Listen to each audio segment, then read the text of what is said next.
एक झुंड यहाँ भी है। आप लोग कहाँ से हो? आप लोग कहाँ से? उत्तराखंड काशीपुर। तो आप लोगों का आपका जिक्र चल रहा था। आपको बहुत बहुत बधाई। आज हम अपनी बात नहीं करेंगे, सच की आवाज दिखाई। आज हम अपनी बात नहीं करेंगे, आपकी बात करेंगे। नहीं, आप अपनी बात करिए, क्योंकि लड़ाई किसानों ने लड़ी, किसानों ने जीती। मैं सिर्फ एक माध्यम था कि मैं अपने वीडियो के जरिए लोगों तक, सरकार तक आवाज नहीं, आपने किसानों की सच्ची बात, सही बात बताई सबको। सच्ची मीडिया है ना जी, आपके बिना सर आंदोलन अधूरा था। वो आप हैं जो चौथा स्तंभ गिना जाता है, वो यही है कि दोनों पक्ष दिखाए, गलत को गलत कहे, सच को सच कहे। ये नहीं कि एक पक्ष को ही घुमा फिरा के सही ठहराने की कोशिश करें। आपकी यही खासियत है कि कहीं हमसे भी कोई गलती हुई होगी किसानों से, तो आपने वो भी दिखाई, उस पर भी क्वेश्चन करा जी। हम वही बात कर रहे थे, आपके बदले मुझे गालियां भी पड़ी कि तुम किसान विरोधी। चलिए, वो सच पे गालियां तो थोड़ी बहुत पड़ती हैं। मुझे लगा कि अगर कुछ गलत हो रहा है तो वो भी बात होनी जी। नहीं, हम तो आपकी पहले जिक्र कर रहे थे, जब हम आए तो आप वहाँ पे कवरेज कर रहे थे। वहाँ पे तो जो देश की बात आती है वहाँ सब एकजुट है। जहाँ अपने हकों के ऊपर बात आती है, अपने खेतों के ऊपर बात आती है, वहाँ आवाज़ उठाना जरूरी बनता है। चलिए, बहुत बहुत शुक्रिया। आप लोग कब आपसे सवाल कि जैसा जोश और जो समझदारी आपने दिखाई है, ये दूसरे लोगों में क्यों नहीं है? क्योंकि देखिए, आप जीरो से उठे हैं, हमने देखा, शुरुआत से आपको देखा है, आपने इतनी वफादारी दिखाई है पत्रकारिता के प्रति। ये और लोगों में क्या चीज़ थी जो मतलब कि ये ज़मीर ख़त्म कर दिया? भारत देश को नीचे गिराने के लिए उन्होंने पूरा जोर लगाया। आप मुझे थोड़ा सा बताएं ना कि क्या, कैसे लोग हैं ये, इन्होंने कैसे ज़मीर मारा हुआ अपना? अब देखो, इतना बड़ा सवाल आपने पूछ दिया, $1 मिलियन, जो जिसका जवाब केवीसी में भी पूछेगा तो 4 ऑप्शन में फेल हो जाएगा आदमी। मैं नहीं बता सकता। नहीं सर, लेकिन अपना व्यूज दीजिए इसमें, आप अपना व्यू जरूर दीजिए, हमें चाहिए। आप ऑफ द रिकॉर्ड दे दीजिए हमें, आप ऑफ द रिकॉर्ड दे दीजिए। ये मेरा इंटरव्यू करके मुझे फंसा रहे हैं। नहीं। आज आपका ही आपसे ही बात होनी थी। आप तो सबसे बात कर प्यार है, इसलिए सवाल किया, क्योंकि आपने जो दिखाया हर चीज़ को बिल्कुल पारदर्शिता दिखाई है, बिल्कुल आपने क्लियर दिखाया, इसलिए मैंने आपसे सवाल पूछा, क्योंकि ये जवाब हर कोई नहीं दे सकता। शायद आप दे दें, ये हमारे लिए ज़रूरी है, आपके लिए ज़रूरी नहीं, हमारे लिए ज़रूरी है, क्योंकि हम भी समझ सके ना कि आप के अंदर कैसा क्या है कि आपने बिल्कुल सच्चाई को पेश किया, कि चीज़ से डरे नहीं। और मुझे पता है कि आपको धमकियाँ भी आई होंगी, आपको परेशान भी किया गया होगा। देखिए, परेशान की ऐसी कोई बात नहीं। और दूसरी बात कि मैं मानता हूं कि हम सब लोग 30 साल पहले, मैं अपनी बात करूं 32 साल पहले जब भी इस प्रोफेशन में आए थे, एक ही चीज़ था कि सरकार गलत करे तो उसकी आलोचना करो, चाहे सरकार जिसकी भी हो।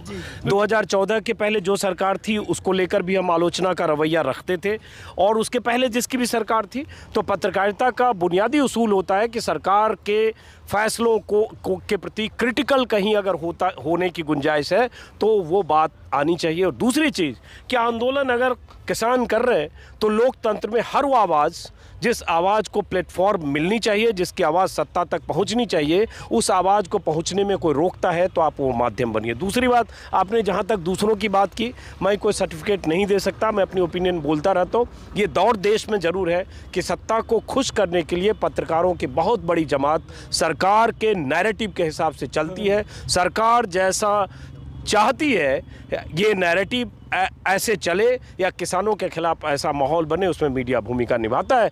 इसीलिए अगर कोई मंत्री संतरी मवाली कह देता है, देश विरोधी कहता है या कुछ भी कहता है, तो मीडिया उसी तरह से चलता है, क्योंकि 80-90% मीडिया आज की तारीख में मैं उसको मोदी परस्त, सरकार परस्त मीडिया मानता हूँ। तो हम लोगों के भीतर ये लगता है कि चलो बहुत ज़्यादा लोग एक तरफ है तो दूसरी तरफ रहो उनके साथ, जहाँ जिनकी आवाज़ कम गूंजती है। सर, एक शब्द ना बड़ा लोग गलत समझते हैं, गुरबाणी में से दर्ज है, हम कूकर हैं उस गुरु के, उस परमात्मा के। हमारे गले में पट्टा है वफादारी का। ये सरकार तो 2 साल 5 साल के लिए है, उसके बाद जो पट्टा बदलते हैं, वो पट्टे की क्या डेफिनेशन है मैं बताता हूँ। वो पट्टे की डेफिनेशन जो है ना, एक वो डेफिनेशन है जिसका इंसानियत में कोई जगह नहीं है। हम कूकर हैं उस गुरु के, आप हैं ईमानदारी के, सच्चाई के। उनके गले में जो पट्टा है ना, वो पट्टा जहाँ हर जगह उन्हें जूते पड़ेंगे, आने वाले समय में उनको सहना पड़ेगा। आज वो शाबाश ले रहे हैं और आप परेशानी में हैं, वो शाबाशी ले रहे हैं। परेशानी में नहीं हूँ। नहीं होती है, देखो परेशानी नहीं देखिए, नैतिक बल है। आप लोग भी 1 साल सड़क पर रहे, एक भीतर का हौसला ताकत था कि रहे। मैं जो कर रहा हूँ ये रास्ता मैंने खुद चुना है। मैं 25 साल चैनल का एडिटर रह सकता था, लेकिन ये रास्ता मैंने खुद चुना। और क्योंकि मुझे इसमें क्या कहते हैं आत्मसंतुष्टि मिलती है कि मैं वो बोलना चाहता हूँ, या जो बोलना चाहता हूँ वही बोलता हूँ, जो कहना चाहता हूँ वही कहता हूँ, किसी की आलोचना करना चाहता हूँ वो करता हूँ, किसी की आवाज़ बनना या पहुँचाना चाहता हूँ। तो ये मैंने चुना है, ये रास्ता मैंने। और इस रास्ता चुनने की कुछ कठिनाई हो सकती है, कुछ मुश्किलें हो सकती है, तो उसके लिए तभी तो उसी का मजा है। सर आपका चेहरा ना कि जब तक मैं जिंदा हूँ, मेरे बच्चे जिंदा रहेंगे, जितनी उम्र रहेगी, आपको सैल्यूट हमेशा रहेगा। आप जैसे पत्रकार को हमेशा सैल्यूट रहेगा, और आपका आभार हम जिंदगी भर नहीं भूलेंगे, ना आने वाली 3-4 पीढ़ियां तक भूलेंगे।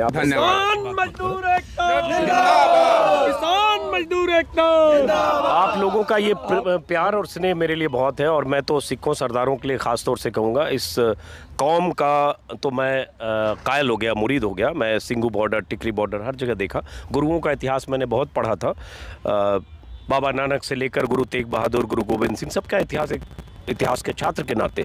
लेकिन जो मैंने सिखों में, सरदारों में सेवा भावना, एकजुटता, एक दूसरे की मदद करना, और सबसे बड़ी बात, एक चीज़ ठान ली तो ठान ली, इस लड़ाई की बुनियाद आप लोग हो, उसी बुनियाद पर इमारत खड़ी हुई, बाकी सब लोग जुड़ते गए। कहते हैं ना कि कारवां बनता गया, वही कारवां बना, और आज आप कामयाबी के मुकाम पर हो, जीत के जा रहे हो। तो सारा श्रेय आप लोगों का है, मैं सिर्फ माध्यम था बस।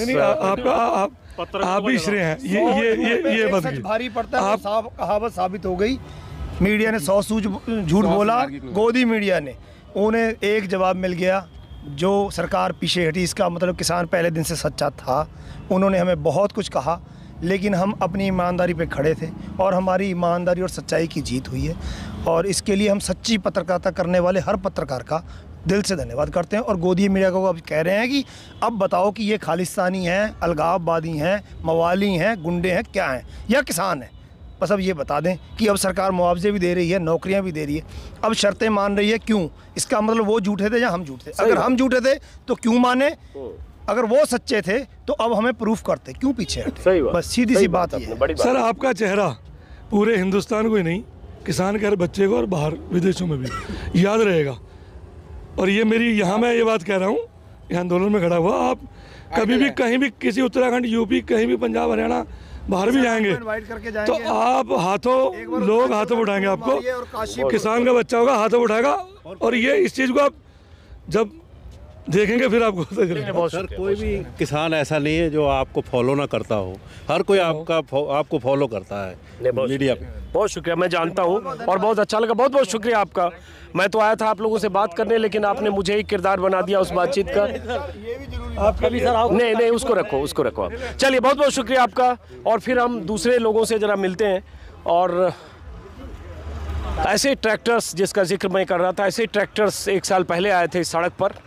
तब आए थे यहाँ ये सोचकर कि यहाँ अपने ठिकाने बनाएंगे, मोर्चे बनाएंगे, और आज ये ट्रैक्टर्स अपने सामानों के साथ और लौटने की तैयारी, नमस्कार जी, माफ़ी चाहूँगा, नमस्कार, लौटने की तैयारी कर रहे हैं।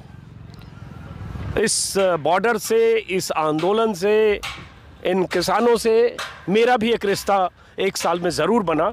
वो रिश्ता वो मोहब्बत का रिश्ता है, एक ऐसा रिश्ता है जिसमें मुझे लगा कि एक पूरी जमात को जो अपने हक के लिए या अपनी मांग के लिए या सरकार पर दबाव बनाने के लिए, अपनी मांग के लिए ऐसे सड़कों पर बैठी है और उस पूरी जमात को कलंकित करने, बदनाम करने की कोशिश कर रही है सरकार और मीडिया के लोग, और एक सुनियोजित साजिश के तहत उन पर तमाम तरह के इल्ज़ाम लगा रही है। तो मुझे लगा कि उनकी आवाज़ देश दुनिया तक जानी चाहिए। फिलहाल इस वीडियो को दोस्तों मैं यहीं ख़त्म करूँगा, इन्हीं तस्वीरों के साथ। फिर मुलाकात होगी, क्योंकि अभी किसानों की रवानगी का सिलसिला अभी शुरू हुआ है। तो कल मैं मिलूँगा आपसे सिंघू बॉर्डर और टिकरी बॉर्डर पर। शुभ रात्रि।